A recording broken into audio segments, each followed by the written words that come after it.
नमस्कार दोस्तों, रोमा की आवाज़ 2.0 में आपका स्वागत है। आज की हमारी कहानी का नाम है पिता का आक्रोश। फ़ोन की घंटी बजती है। जानकी जी फ़ोन उठाती हैं। फ़ोन उठाते ही उधर से आवाज़ आती है, कैसी हो माँ? जानकी जी जैसे ही उस आवाज़ को सुनती हैं तो उनका चेहरा खुशी से चमक उठता है, क्योंकि वह आवाज़ और किसी की नहीं, उनके बेटे अनिल की थी। अनिल की आवाज़ सुनते ही जानकी जी बोलती हैं, अरे बेटा, आज तुझे अपनी माँ की याद आ ही गई। जाने कितने दिनों से तेरे फ़ोन का इंतज़ार कर रही थी। तभी अनिल अपनी माँ से बोलता है, माँ, हम आपसे मिलने के लिए आ रहे हैं। जैसे ही जानकी जी इस बात को सुनती हैं, वह तो खुशी से नाचने लगती हैं। उनकी खुशी को देखकर रामलाल जी समझ जाते हैं कि जरूर ही अनिल का फ़ोन होगा, और फ़ोन रखते ही जानकी जी रामलाल जी से बोलती हैं, अजी सुनते हो, हमारे बेटा बहू आ रहे हैं।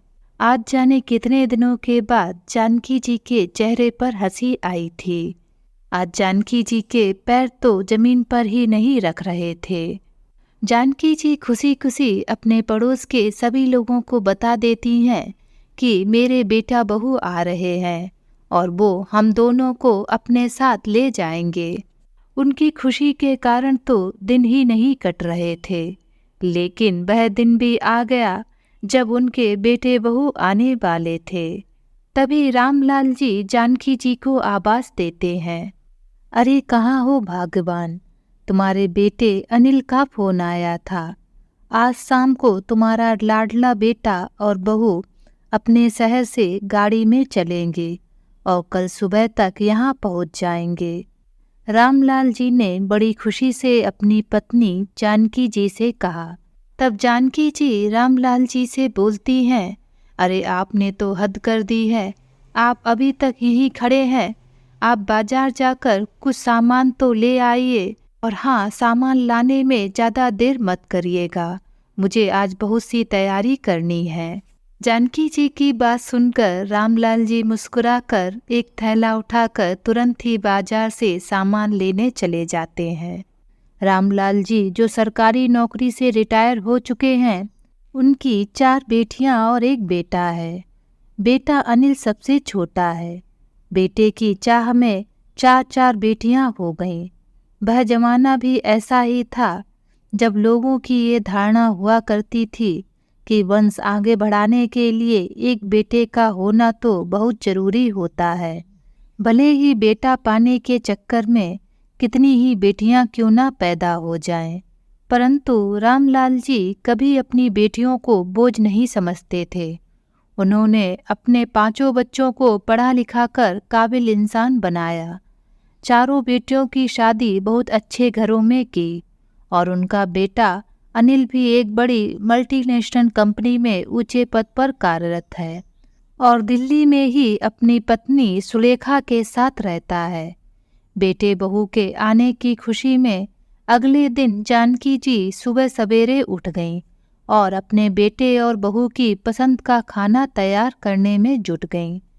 जानकी जी बार बार घड़ी की ओर देखती और अपने पति रामलाल जी से पूछती, अरे जरा फ़ोन करके पूछो तो, कहाँ रह गया तुम्हारा लाडला बेटा, कहाँ तक पहुँचे हैं बे लोग, अब तक आए क्यों नहीं।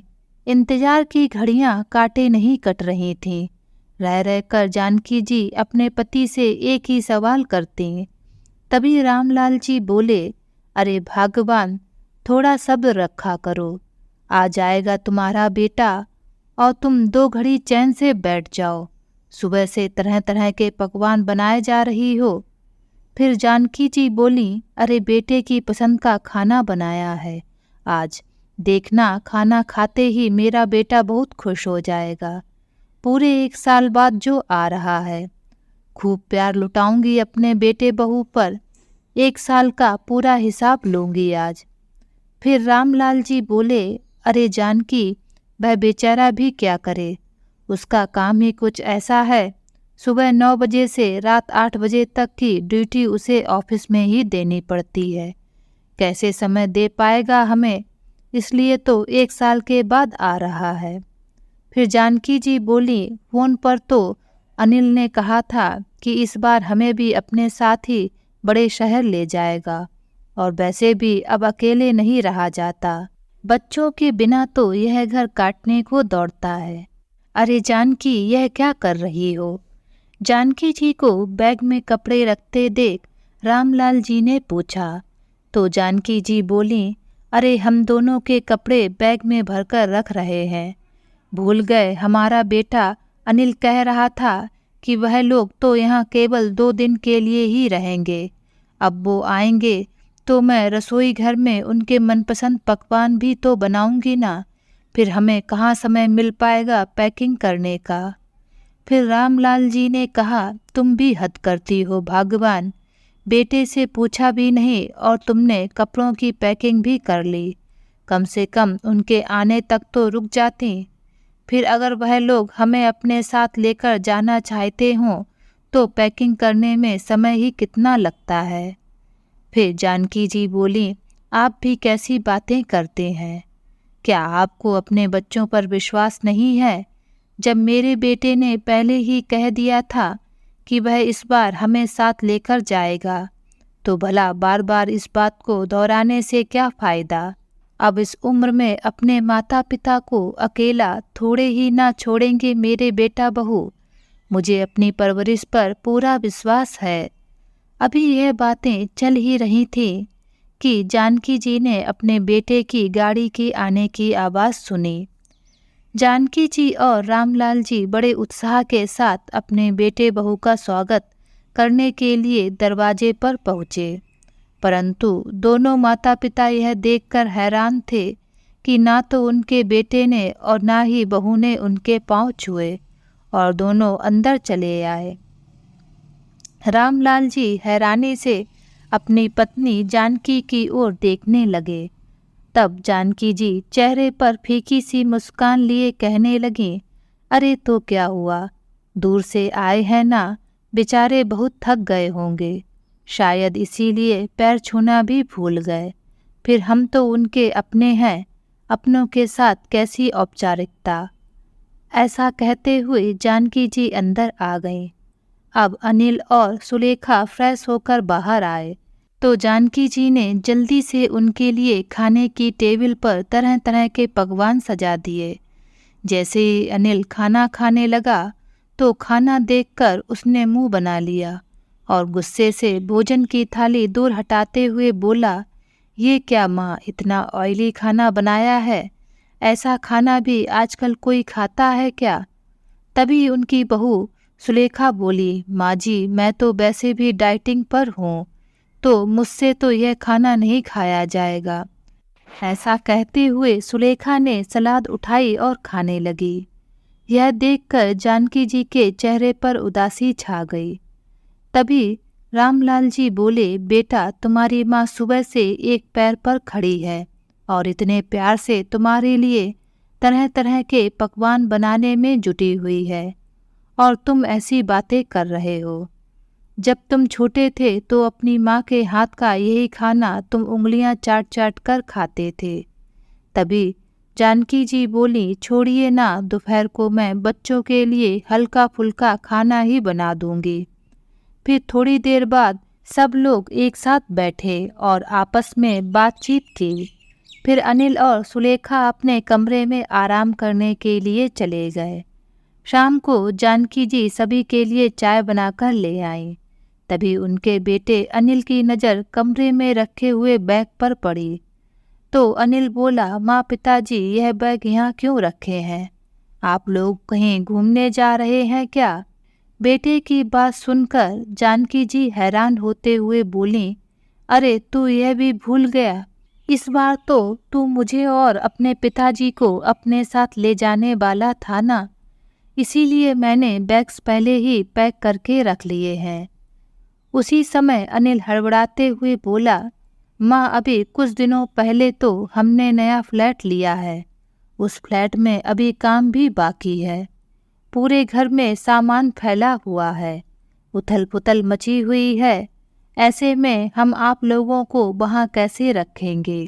फिर जानकी जी ने कहा, कोई बात नहीं बेटा, हम तो एक कमरे में ही रहकर गुजारा कर लेंगे।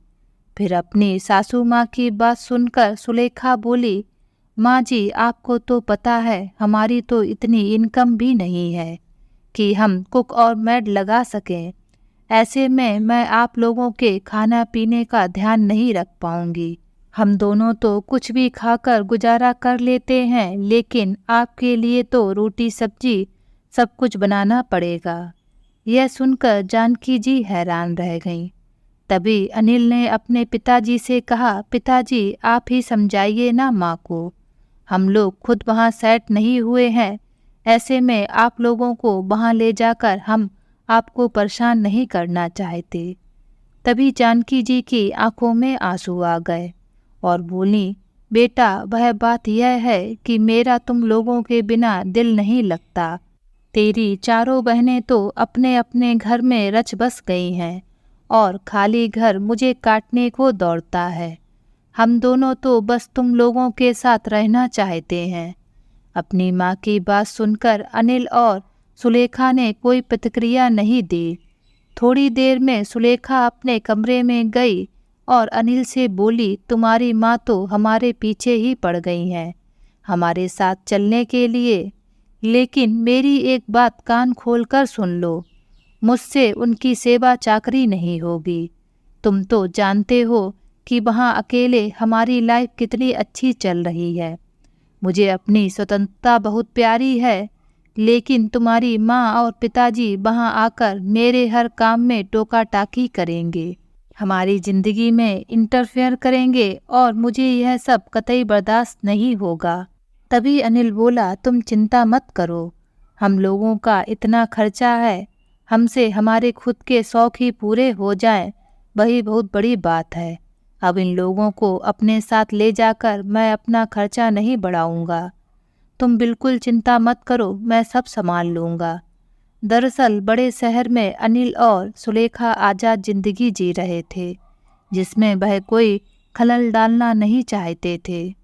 जब चाहे मर्जी से पार्टी करना, बाहर घूमने जाना, रात को देरी से आना, यह सारे शौक वह आराम से पूरे कर पा रहे थे। परंतु अपने माँ और पिताजी को यही बताते थे कि वह लोग अभी सेट नहीं हुए हैं, हमेशा उन्हें अपने पास रखने से मना कर देते थे। 2 दिन बाद वह समय भी आ गया जब बेटा और बहू शहर वापस जा रहे थे। जानकी जी की तो आंखों के आंसू थमने का नाम ही नहीं ले रहे थे।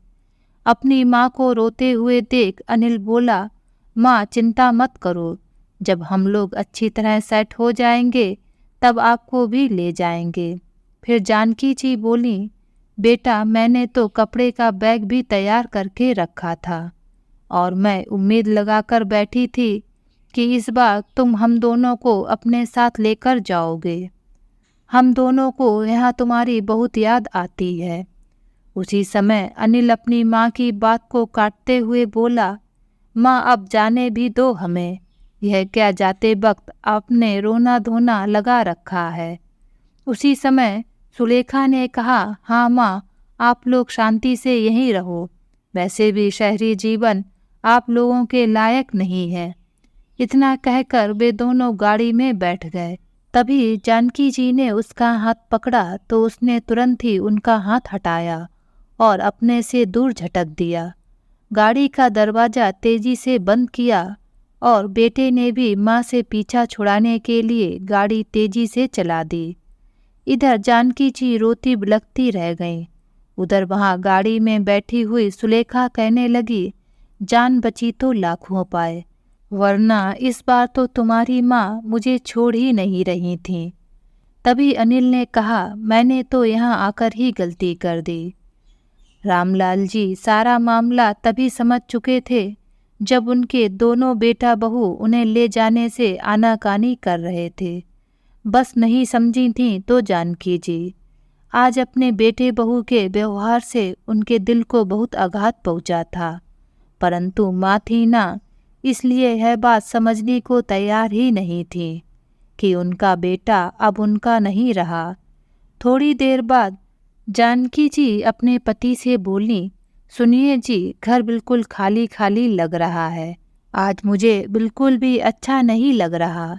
ऐसा कहते कहते वह जोर जोर से रो पड़ीं।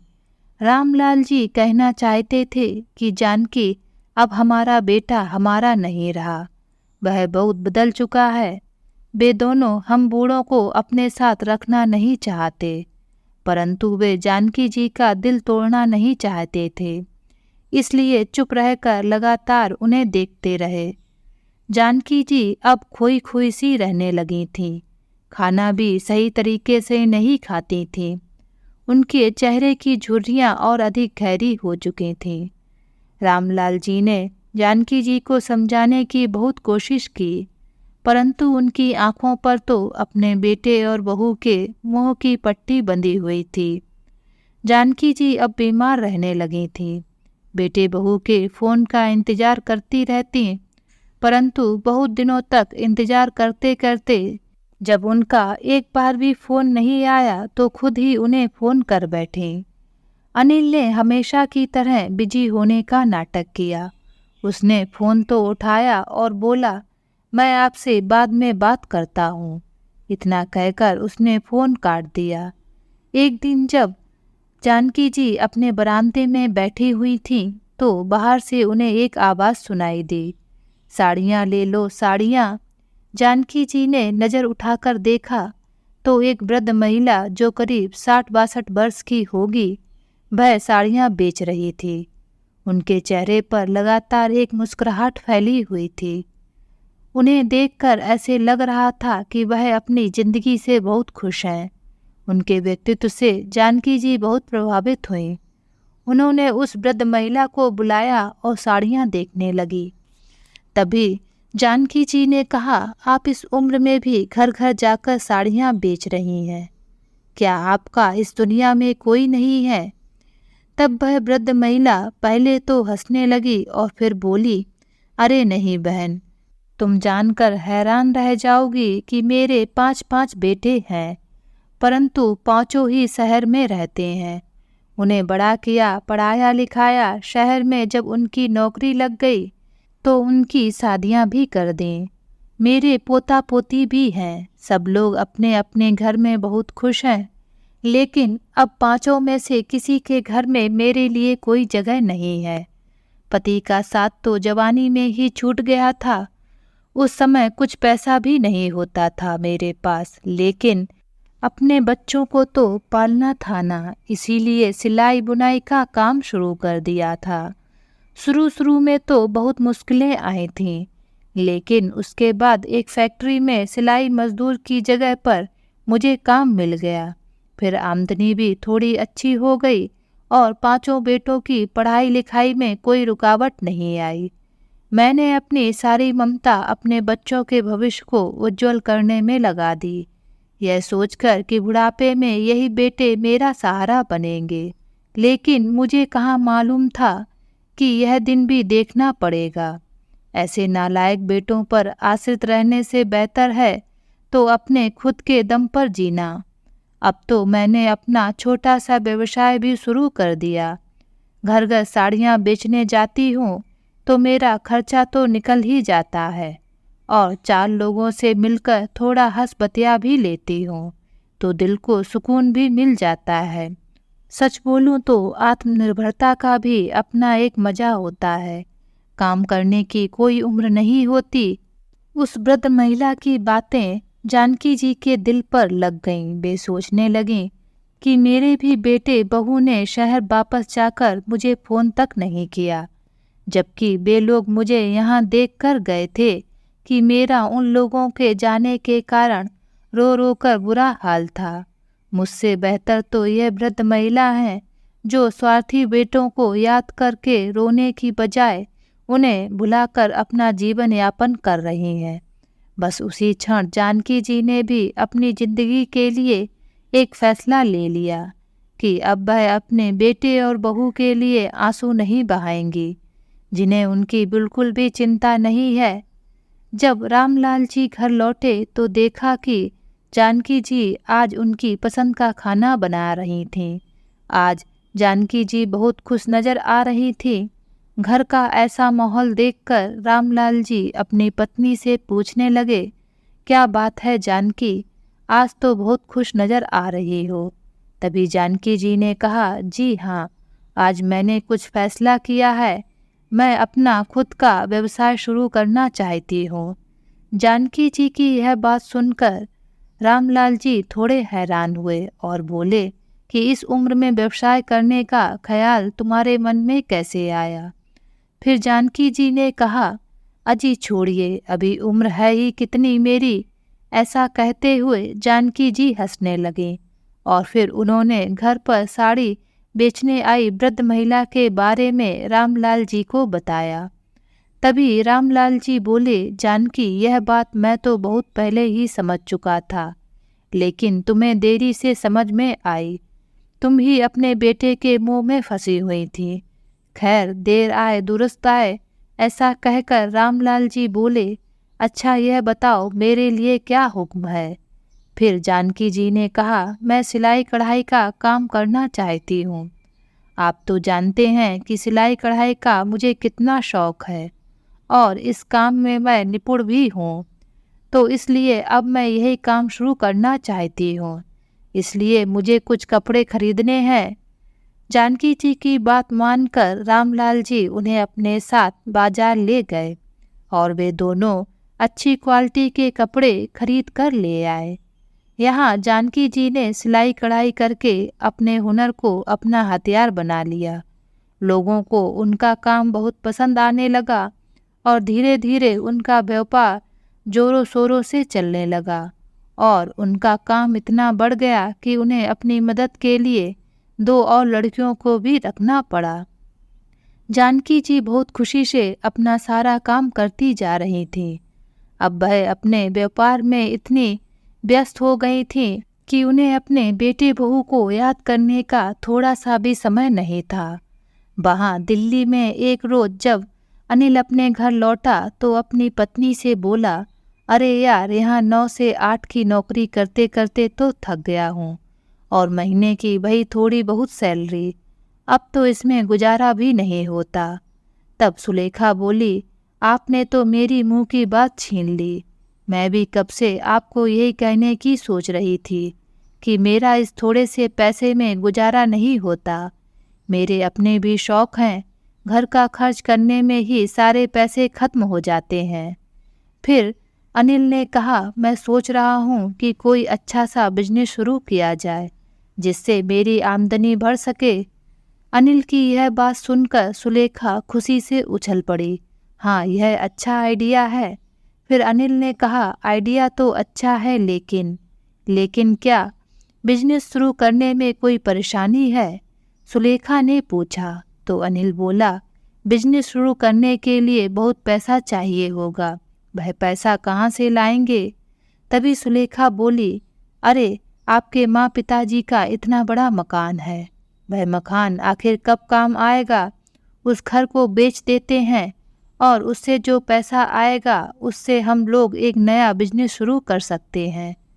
अनिल को सुलेखा की तरकीब अच्छी लगी। 2 दिन बाद वे दोनों अपने माता पिता के घर पहुंच गए। जब उन्होंने अपने घर का नज़ारा देखा तो वे दोनों आश्चर्यचकित रह गए।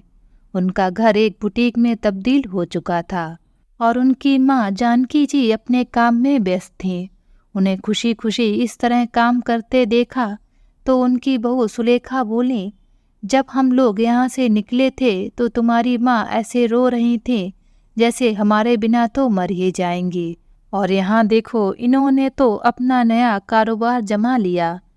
फिर सुलेखा ने इशारे से अपने पति को बाहर बुलाया और उससे कहने लगी कि चलो तुम्हारी माँ के पैरों में गिर जाते हैं तो तुम्हारी माँ जी हमें तुरंत माफ़ कर देंगी। लेकिन यह बात करते हुए उसे यह मालूम नहीं था कि उसकी सास जानकी जी उनके पीछे ही खड़ी हैं। उनकी बात सुनकर जानकी जी बोली, इसकी कोई ज़रूरत नहीं। अचानक जानकी जी की आवाज़ सुनकर उनकी बहू सुलेखा अंदर तक काँप गई और जैसे ही पीछे मुड़ी तो जानकी जी ने कहा, बहू तुम बिल्कुल चिंता मत करो, अब मैं तुम्हारे साथ शहर आने के लिए रोऊंगी नहीं। उस वक्त मैं ममता बस तुम लोगों से दूर नहीं होना चाहती थी, इसलिए तुम्हारे सामने गिड़गिड़ा रही थी, लेकिन तुम लोगों ने मुझे उस अवस्था में छोड़कर जीवन का एक नया पाठ सिखा दिया। तभी अनिल बोला, माँ दरअसल मैं अपना व्यवसाय शुरू करना चाहता हूँ और उसके लिए मुझे पैसों की ज़रूरत है। अगर आप तभी जानकी जी बीच में ही उसकी बात काटते हुए बोली, जिस दिन तुम मुझे रोता हुआ छोड़कर गए थे उस दिन के बाद से तुमने मुझसे फ़ोन पर बात तक नहीं की, और उसके बाद आज तुम लोग 3 साल के बाद यहाँ वापस आए हो। क्यों बेटा, जब पैसे की ज़रूरत पड़ी तो मुंह उठाकर यहाँ चले आए। तुम्हें क्या लगता है कि हम लोग बेवकूफ़ हैं? जिस मुंह से आए हो उसी मुंह से यहाँ से वापस चले जाओ। मेरे पास तुम्हें देने के लिए ना तो कोई पैसा है और ना ही माँ की ममता है। फिर रामलाल जी बोले, तुमने बिल्कुल सही किया जानकी, ऐसे बच्चों के साथ ऐसा ही व्यवहार करना चाहिए। फिर रामलाल जी ने अपने बेटे बहू की ओर देखा और गुस्से भरे स्वर में बोले, जहाँ से तुम लोग आए हो वहीं वापस चले जाओ। हम लोगों ने मान लिया है कि हमारे बेटे बहू कभी थे। अब अपनी बात ना बनते देख अनिल रौब में आकर बोला, चले जाएं। कहाँ चले जाएं पिताजी? आप दोनों शायद भूल रहे हैं कि इस घर पर मेरा पूरा पूरा अधिकार है और उस अधिकार को मैं बिल्कुल नहीं छोड़ूंगा। तभी उसकी पत्नी सुलेखा बोली, बिल्कुल ठीक कहा आपने, अपना हक तो हम लोग लेकर ही रहेंगे, और अगर यह लोग ऐसे नहीं माने तो मैं अपने भाई से बोलकर आपके इन बूढ़े माँ बाप को घरेलू हिंसा के झूठे केस में ऐसा फंसा दूंगी कि जिंदगी भर यह दोनों जेल में ही सड़ते रहेंगे। फिर अनिल ने कहा, सुन लिया पिताजी आपने, मैंने इस घर का ग्राहक ढूंढ लिया है और वह मुंह मांगी रकम देने के लिए भी तैयार है। आप मेरे साथ चलकर सारी फॉर्मेलिटी पूरी कर दीजिए और घर बेचकर जो पैसे आएंगे वह हमें दे दीजिए, नहीं तो उंगली टेढ़ी करना हमें भी आता है। हम लोग पढ़े लिखे हैं लेकिन बेवकूफ़ बिल्कुल भी नहीं है। जैसे ही अनिल ने यह बात कही तभी रामलाल जी ने खींचकर एक जोरदार तमाचा उसके गाल पर जड़ दिया और ऊंची आवाज़ में बोले, तुम लोग हमारे आगे पहले भी बेवकूफ़ थे और आज भी बेवकूफ़ ही हो। 4 किताबें पढ़ लेने से कोई इंसान ज़्यादा अक्लमंद नहीं बन जाता है। तभी उनकी बहू बोली, पिताजी क्या आपको बिल्कुल शर्म नहीं आई अपने शादीशुदा बेटे पर हाथ उठाते हुए? यह मत भूलिएगा कि अब यह आपके बेटे से ज़्यादा मेरे पति हैं। अब आपका इन पर कोई अधिकार नहीं है।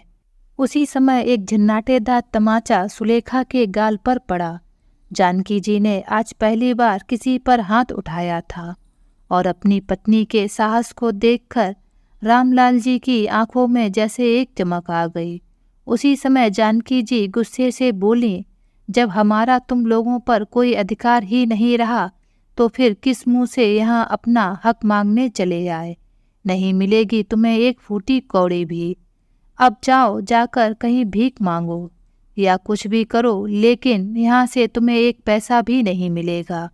माँ का ऐसा रौद्र रूप देखकर दोनों बेटा बहू सन्न खड़े रह गए।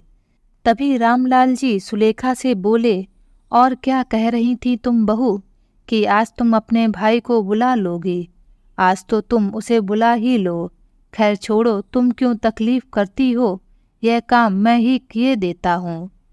तभी थोड़ी ही देर में रामलाल जी के एक दोस्त राधे श्याम जी का वकील बेटा एक पेपर लेकर वहाँ पहुँचा।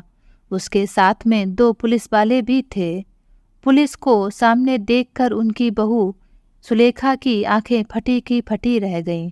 उसे दिन में तारे नजर आने लगे, क्योंकि पुलिस की वर्दी में और कोई नहीं बल्कि उसका बड़ा भाई रजनीश था। जैसे ही रजनीश की तरफ सुलेखा बढ़ने लगी तो उसने दूर से ही बोल दिया कि मैं इस समय अपनी ड्यूटी पर हूँ, यहाँ कोई किसी की बहन या भाई नहीं है। भाई की रौबदार आवाज से सुलेखा चुपचाप एक किनारे खड़ी हो गई। तभी रामलाल जी ने वकील से वह पेपर लिए और अपने बेटे बहू की तरफ बढ़ा दिए, जिसे देखकर उनके होश हवास ही उड़ गए। उन कागजों में लिखा था कि उनके मकान पर केवल और केवल उनकी 4 बेटियों का ही हक है, और यदि उनके बेटे बहू ने उनके साथ किसी भी तरह का दुर्व्यवहार किया या उनका मकान हड़पने की कोशिश की तो पुलिस वाले उनके साथ सख्त से सख्त कार्रवाई करेंगे। फिर रामलाल जी मुस्कुराकर बोले, बेटा, डिग्रियां तो तुमने बेशक बड़ी बड़ी हासिल की होंगी, परंतु बुद्धि और दिमाग से तुम आज भी मेरा सामना नहीं कर सकते। रामलाल जी का यह रूप देखकर दोनों बेटे बहू कुछ बोल ना सके। उधर जब रजनीश को अपनी बहन की हरकतों के बारे में पता चला तो उसने अपनी बहन को एक तमाचा खींचकर लगाया और गुस्से से बोला, तुम्हारी इन्हीं हरकतों के कारण मम्मी पापा ने तुम्हारी शादी जल्दी से जल्दी करवा दी थी, क्योंकि वहाँ भी तुम मेरी पत्नी को बहुत सताती थी, और यदि तुम अब भी अपनी हरकतों से बाज नहीं आई तो ससुराल में तो तुम अपनी जगह पहले ही गवा चुकी हो, मैके में भी तुम्हारी कोई जगह नहीं रहेगी। रजनीश ने जानकी जी और रामलाल जी से माफ़ी मांगी और वहाँ से चला गया। अब अनिल और उसकी पत्नी सुलेखा को अपनी भूल का एहसास हुआ तो दोनों ने माता पिता के पैरों में गिरकर उनसे माफ़ी मांगी, परंतु आज माता पिता के पास उन्हें देने के लिए माफ़ी भी नहीं थी। दोनों बेटा बहू अपना सा मुँह लेकर वापस अपने घर चले गए। दोस्तों, जिस तरीके से माता पिता हमारे बचपन में हमारा पूरा ध्यान रखते हैं और कितनी मुश्किलों से हमें पढ़ा लिखा कर बड़ा करते हैं, हमें बड़ा करते करते वह अपनी सारी इच्छाओं का भी त्याग कर देते हैं, तो हमें भी अपने माता पिता का सम्मान करना चाहिए और उनकी सारी ज़रूरतों का हमेशा ध्यान रखना चाहिए। तो दोस्तों, आज की ये कहानी आप सभी लोगों को कैसी लगी नीचे कमेंट बॉक्स में लिखकर मुझे ज़रूर बताएं। अगर ये कहानी आप सभी लोगों को अच्छी लगे तो प्लीज़ इस वीडियो को लाइक और शेयर ज़रूर करें और मेरे चैनल को सब्सक्राइब करना ना भूलें। तो फिर मिलते हैं एक नई कहानी के साथ। बाय।